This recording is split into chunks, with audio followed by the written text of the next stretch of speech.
Growing up in Britain back in the 60s meant wandering through high streets that felt more like friendly corridors than busy roads, places where every shopkeeper knew your name, every doorway held its own familiar smell, and every tiny purchase felt like a meaningful little victory.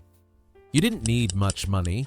A sixpence tucked tightly into your palm was enough to make you feel as though the entire high street belonged to you, and the joy of walking from shop to shop gave childhood a rhythm that was impossibly gentle compared to the world today. The sounds, the sights, the colors, the smells, and the tiny choices you made along the way all stitch themselves into memories that feel softer and warmer than anything a modern afternoon of online deliveries or contactless checkouts could ever offer. These are the shops, the brands, the prices, and the comforting moments every British child remembers from the 60s. Beginning, of course, with the most magical door you could walk through. Number 1. Woolworths Magic Moments. Stepping into Woolworths in the 60s felt as though you were stepping into a world built entirely for children, even though it catered to absolutely everyone. The bright red Woolies sign outside called to you from halfway down the street, and the moment you pushed through the heavy doors, you were welcomed by a gentle wave of warmth, followed by that unmistakable mix of sugary air drifting from the pick and mix, the sharp smell of new stationery, a hint of clean wooden counters, and something slightly plasticky from the toy aisle that somehow managed to smell comforting rather than cheap. Children wandered through Woolworths with pockets containing barely anything at all, yet somehow everything felt achievable. A coin or two meant a tiny treasure. A packet of ladybird crayons, a simple jigsaw, a bouncy rubber ball that would vanish under the sofa within an hour, or a new packet of hair bobbles that came in colors you didn't see anywhere else. Mothers browsed the household shelves, teenagers gathered around the record display, and younger kids drifted toward the long pick-and-mix counter where the metal scoops clinked with a rhythm that felt like music. Even today, people remember the sound the scales made when the shop assistant tipped the sweets in, the rustle of that striped paper bag, and the way Woolworths made even a tiny purchase feel like something momentous. It was a world where money stretched, where choice felt endless, and where childhood found some of its sweetest moments. Number 2. Maynards, Barrett's, and every sweet you loved. Every child had a sweet shop that felt almost sacred, usually tucked between two grown-up shops that nobody particularly cared about, yet somehow glowing with brightness even on the dullest, grayest days. The moment the door opened, a little bell chimed and the warm, sugary air spilled out, carrying with it the scents of boiled sweets that lived in enormous glass jars lined up from one end of the counter to the other.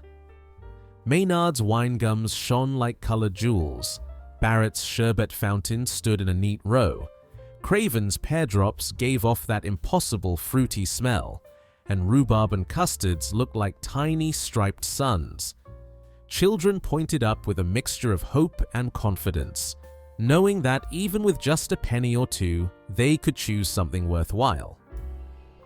4 blackjacks for a penny, flying saucers that melted the instant they touched your tongue, pineapple cubes that lasted forever, sherbet lemons that made your face twist, and fruit salads that stuck cheerfully to your teeth.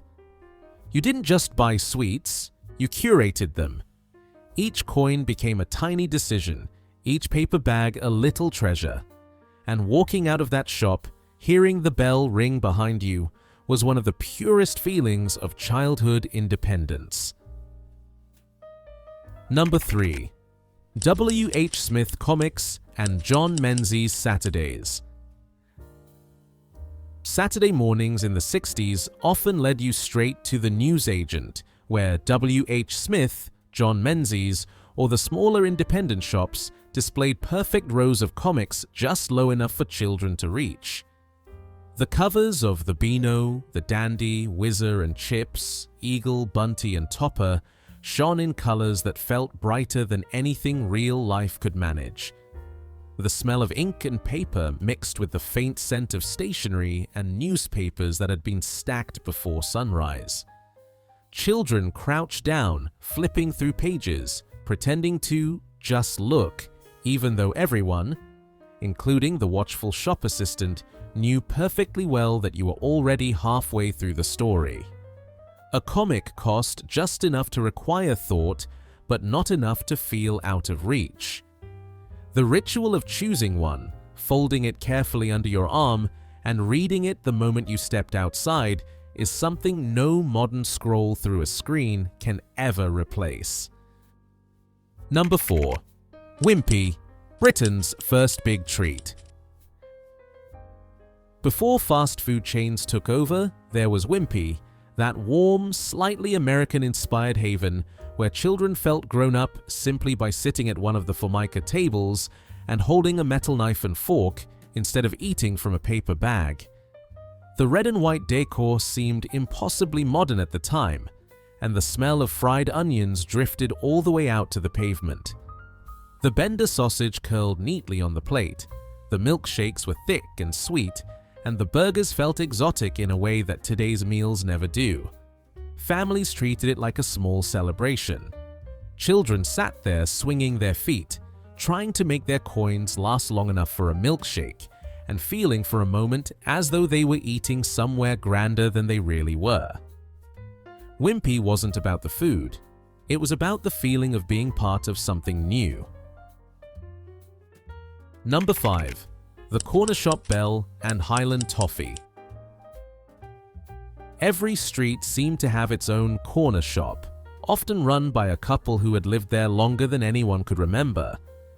The door had a bell that chimed in a way you recognized instantly, and the shelves inside were packed tightly with tins, packets, and small treats arranged in an order only the owner understood. Children adored the tiny toys sold near the till, bouncy balls, cap guns, cheap spinners, and little packets of stickers, all of them costing just enough to make your heart beat with excitement when you realized you could afford one. Highland toffee bars lived near the front, alongside fizzes, ginger beer bottles, and the little glass jars of loose biscuits that the owner would weigh on heavy brass scales. The corner shop was the first place children went alone, earning their sense of independence one errand at a time. Number 6. Dewhurst the Butcher. No high street was complete without Dewhurst, its bold red shopfront and neat paper-hatted staff greeting people before they even stepped inside. The smell of cold air mixed with fresh cuts of meat, the sound of cleavers tapping against the wooden block, and the faint crunch of sawdust underfoot created an atmosphere children never forgot. Every child remembers being given a tiny treat, a slice of luncheon meat, a small sausage, or a scrap of dripping spread on a crust, handed over with a wink from the butcher who had known your family for generations. Prices were chalked on boards, mothers ordered confidently, and children drifted between the counters, absorbing the warmth of a place that felt more like part of the neighborhood than a shop. Number 7. Lipton's Fine Fare and Co-op Shelves. Grocery shopping in the 60s often meant visiting Lipton's or Fine Fare, where bright fluorescent lights and metal shelves made everything feel a little more modern.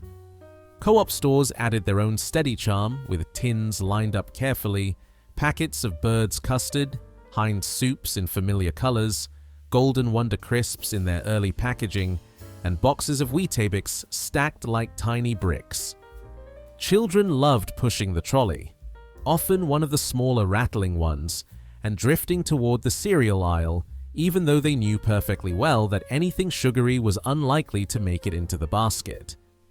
Prices were printed neatly, everything felt affordable in a way that seems dreamlike today, and families moved slowly through the aisles in a gentle ritual that marked the end of the week. Number 8. BHS Jumpers, Coats, and School Shoes. British home stores add a particular atmosphere that children associated with practicality rather than playfulness. The jumpers were folded in perfect towers, the coats hung in neat rows, and the shoes, usually purchased with a sigh from the children, sat on low shelves waiting for your feet to grow just enough. The wooden counters, polite assistants, and muted colors made BHS a place where families stocked up on things that lasted for years, even if they weren't met with the greatest enthusiasm from the younger members of the household. Yet looking back now, those winter coats and sturdy shoes feel like small symbols of childhood security. Number 9. C&A and St. Michael labels. C&A was where families went for clothes that felt both sensible and stylish, with the St. Michael labels from Marks and Spencer offering a sense of quality that parents trusted implicitly.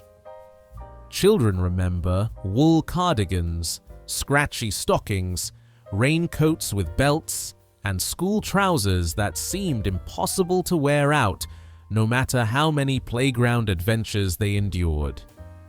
Walking through these shops felt calm and orderly, and although children sometimes wished they were somewhere more exciting, the smell of new fabric and freshly opened packaging created a sense of quiet comfort that lingered longer than the clothes themselves. Number 10. The Hovis Bakery Window. Bakeries were the warmest places on any high street, with Hovis signs hanging proudly above the door and the smell of fresh bread drifting out onto the pavement in a way that pulled you inside without effort. Behind the counter, you saw trays of Chelsea buns glistening under a light dusting of sugar, custard tarts wobbling delicately, crusty loaves stacked in rows, and iced buns arranged so neatly it seemed almost rude to disturb them. Children carried home warm paper bags with soft rolls or jam tarts, eating them far too quickly despite being told to wait until after tea. The bakery was simple, comforting, and utterly loved. Number 11. Gamleys, Hamleys, and Christmas toy windows. Toy shop windows in the 60s were nothing short of magic. Gamleys, Hamleys, and even the smaller local shops created displays that stopped children mid-step, pressing their noses against the glass to stare at dinky toys, Meccano kits, Hornby trains winding their way around tiny tracks, dolls in perfect dresses, and tin robots that marched with stiff, determined steps. Inside, the air buzzed with excitement. Children used their saved coins carefully, often choosing something small but meaningful, knowing that the bigger treasures were reserved for birthdays or Christmas. Toy shops captured childhood hope in its purest form. Number 12. HMV, EMI, and those 7-inch singles. Record shops were loud, lively, and filled with anticipation. Posters lined the walls, headphones hung from hooks, and teenagers crowded around the display of 7-inch singles, flipping through the latest releases with the kind of reverence normally reserved for artwork. HMV bags rustled, EMI sleeves shone with brand new gloss, and the smell of vinyl mixed with the slightly dusty scent of record jackets. Children watched older siblings choose singles with great seriousness, saving up their own coins for the day they could buy their first record. The moment you walked out holding that slim paper sleeve felt like stepping into a new world. Number 13. Radio rentals. The TV man arrives.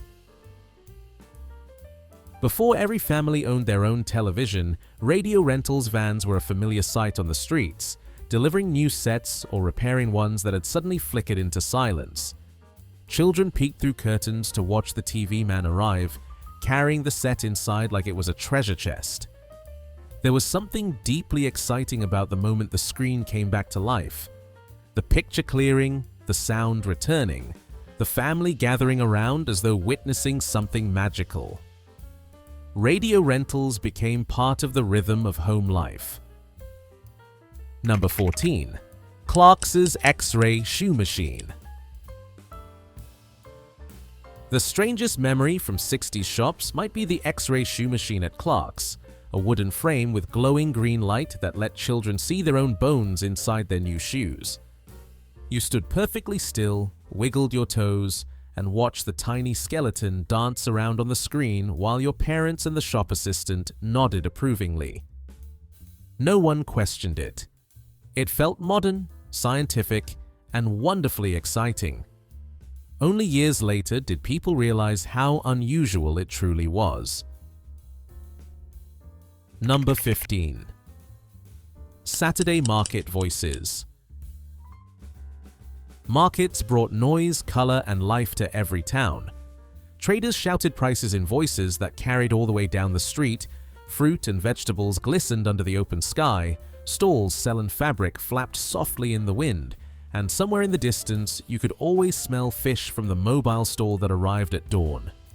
Children wandered between the stalls, soaking up the atmosphere, knowing that something unexpected always lay just ahead.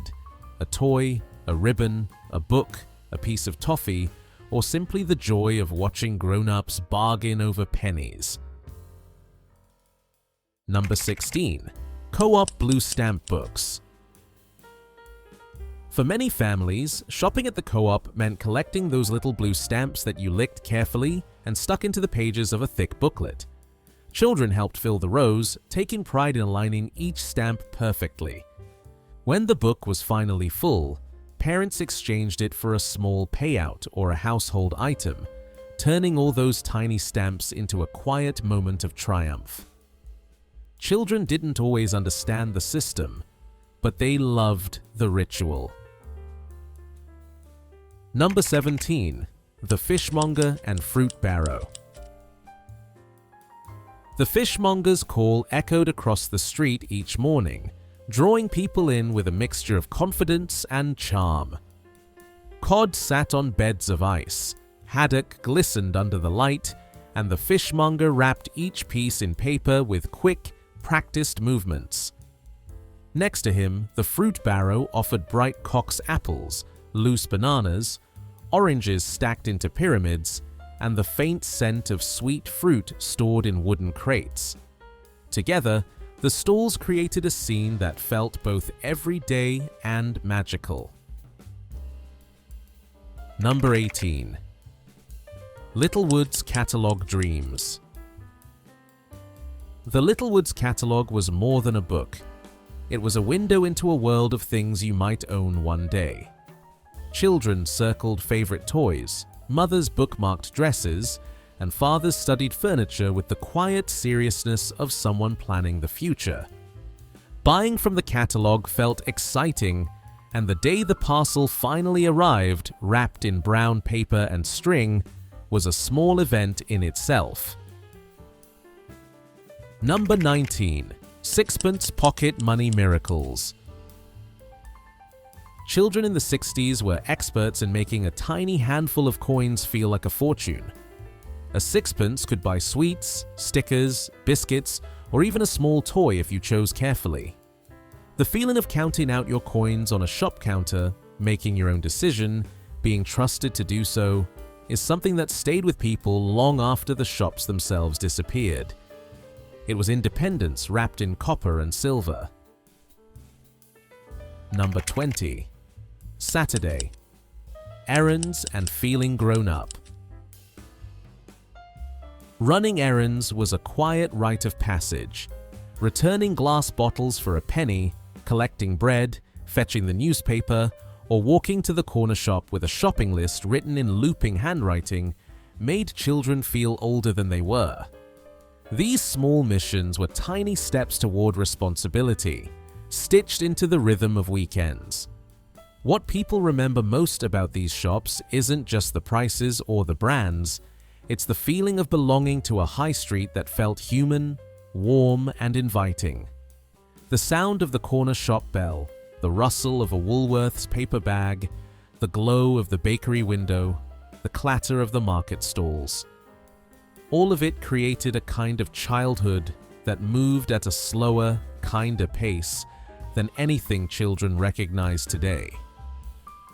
The memories aren't just of shops, but of moments, of independence, of family, of the gentle magic of growing up in a world where even a single coin could shape an entire afternoon.